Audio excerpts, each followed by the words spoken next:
sees my own silhouette. I'm getting stronger, step by step. The clock is ticking, but there's no time for me. আসসালামু আলাইকুম everyone, welcome back to our channel. আজ আমার বড় মায়ের স্কুলে farewell. দেখতে দেখতে মেয়েটা যে কবে এত বড় হয়ে গেছে আমি একদমই বুঝতে পারিনি। আসলে নিজের বাচ্চা নিজের কাছে কখনো মনে হয় বড় হয় না, আমার কাছে হয়তো সেটাই হয়েছে। আমাদের ফেয়ারওয়েলের আগে আমরা প্রচণ্ড কান্নাকাটি করেছি, তার মানে হচ্ছে আমাদের ফ্রেন্ডরা একজন এক দিকে চলে যাবে এটা ভেবেই কান্না করেছি। ওরা যেহেতু ক্যান্টনমেন্ট স্কুল অ্যান্ড কলেজে পড়ে, যার ফলে ওরা বেশিরভাগ এই কলেজেই থেকে যাবে, এজন্য ওরা দুঃখটা একদমই বুঝতে পারছে না।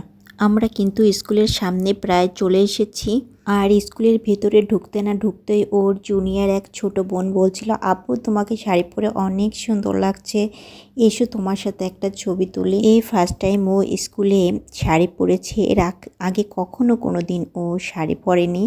তারপরও ফ্রেন্ডসদের অনেক বলাবলিতে, কারণ ওরা অন্য সবাইও শাড়ি পরবে, তাই প্রিন্সিপাল স্যার ওদের সবার উদ্দেশ্যে কিছু কথা বলবে, এজন্য সবাই হল রুমে যাচ্ছিল। আর আমি মাঠে গাছের নিচে একা একা বসে বাচ্চাদের খেলা দেখছিলাম।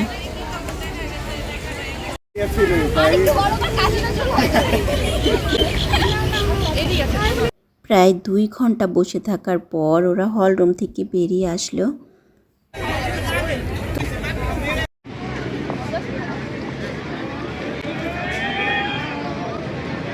এরপর ওর ফ্রেন্ডরা আমাকে বলতেছিল, আন্টি আমাদের কিছু ছবি তুলে দেন, এজন্য ওদের ছবি তুলে দিচ্ছিলাম আমি। ওরা সুন্দর করে সব পোজ নিচ্ছিল আর আমি দাঁড়িয়ে দাঁড়িয়ে ছবি তুলছিলাম।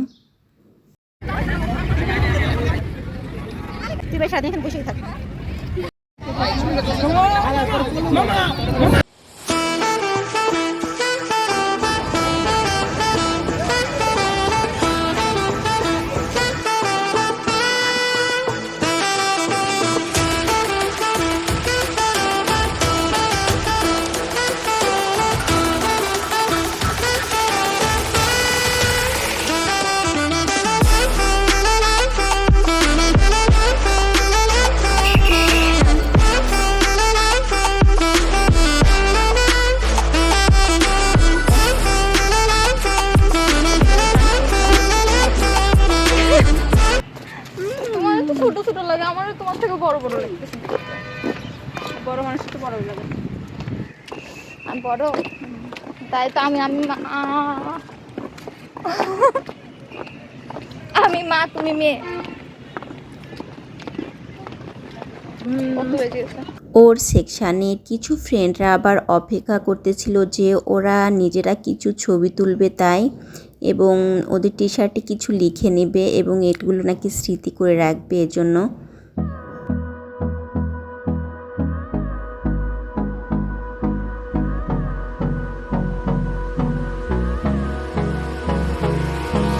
Hold me close till I get up. Time is barely on our side. I don't wanna waste what's left. The storms we chase are leading us. বহুত হাঙ্গামা হয়েছে, এখন আমরা বাসায় যাই।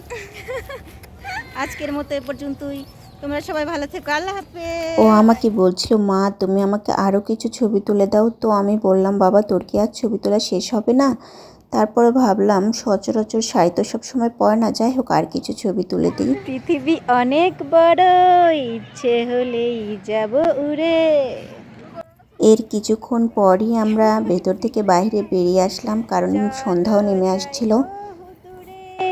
ডানা মেলে ওই দূরে, ওই নীলে।